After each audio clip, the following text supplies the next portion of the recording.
നോട്ടുകൾ പിൻവലിച്ചത് മൂലമുണ്ടായ പ്രതിസന്ധിയിൽ നിന്ന് കരകയറാൻ 4 മാസമെങ്കിലും വേണ്ടിവരുമെന്ന് സംസ്ഥാന സർക്കാർ. സർക്കാരിന്റെ വരുമാനത്തെ പ്രതികൂലമായി ബാധിക്കുമെന്നും വിലയിരുത്തൽ. നോട്ട് പ്രതിസന്ധി എല്ലാ മേഖലയിലെയും ശമ്പള വിതരണത്തെ പ്രതികൂലമായി ബാധിച്ചേക്കും. സർക്കാരിനും സ്വകാര്യ മേഖലയ്ക്കും ബുദ്ധിമുട്ടുണ്ടാകും. ചെറുകിട വൻകിട വ്യവസായത്തെയും ക്ഷാമം ബാധിക്കും. വ്യവസായിയെ തട്ടിക്കൊണ്ടുപോയ കേസിലെ പ്രതിയായ CPM നേതാവ് സക്കീർ ഹുസൈൻ കീഴടങ്ങി. സക്കീറിന്റെ ജാമ്യാപേക്ഷ ഹൈക്കോടതി തള്ളിയത് ഈ മാസം 14-ന്. കീഴടങ്ങൽ മാധ്യമങ്ങളുടെ കണ്ണുവെട്ടിച്ച്. ചാനൽ പരിപാടിക്കിടെ നടി ഉർവശി മോശമായി പെരുമാറിയെന്ന പരാതിയിൽ മനുഷ്യാവകാശ കമ്മീഷൻ വിശദീകരണം തേടി. പരിപാടിയിൽ പങ്കെടുക്കാൻ ഉർവശി മദ്യപിച്ചെത്തിയതായും പരാതി. കേസ് അടുത്ത മാസം 9-ന് പരിഗണിക്കും. കള്ളപ്പണത്തിനെതിരായ നടപടികൾ കൂടുതൽ കർശനമാക്കി കേന്ദ്ര സർക്കാർ.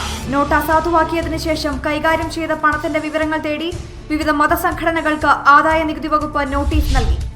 ഇന്ത്യൻ അതിർത്തിയോട് ചേർന്ന് പാകിസ്ഥാന്റെ സൈനികാഭ്യാസം. പാക് പ്രധാനമന്ത്രി നവാസ് ഷെരീഫ് മുഖ്യാതിഥി.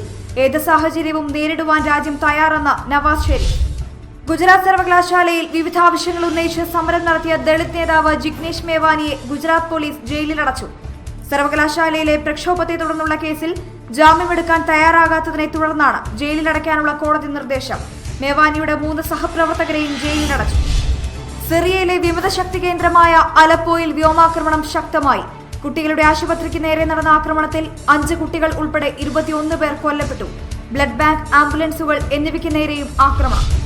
പ്രസിഡന്റ് പദവിയിലെ അവസാന വിദേശ പര്യടനത്തിന് ബറാക് ഒബാമ ജർമ്മനിയിൽ. ജർമ്മൻ ചാൻസലർ ആംഗല മെർക്കലുമായി ഒബാമ കൂടിക്കാഴ്ച നടത്തി. രാജ്യാന്തര ഫുട്ബോൾ സൗഹൃദ മത്സരങ്ങളിൽ പ്രമുഖ ടീമുകൾക്ക് സമനില. ഇംഗ്ലണ്ടിനെ സ്പെയിനും ജർമ്മനിയെ ഇറ്റലിയും സമനിലയിൽ തളച്ചു. ഫ്രാൻസ് ഐവറി കോസ്റ്റ് മത്സരവും സമനിലയിൽ.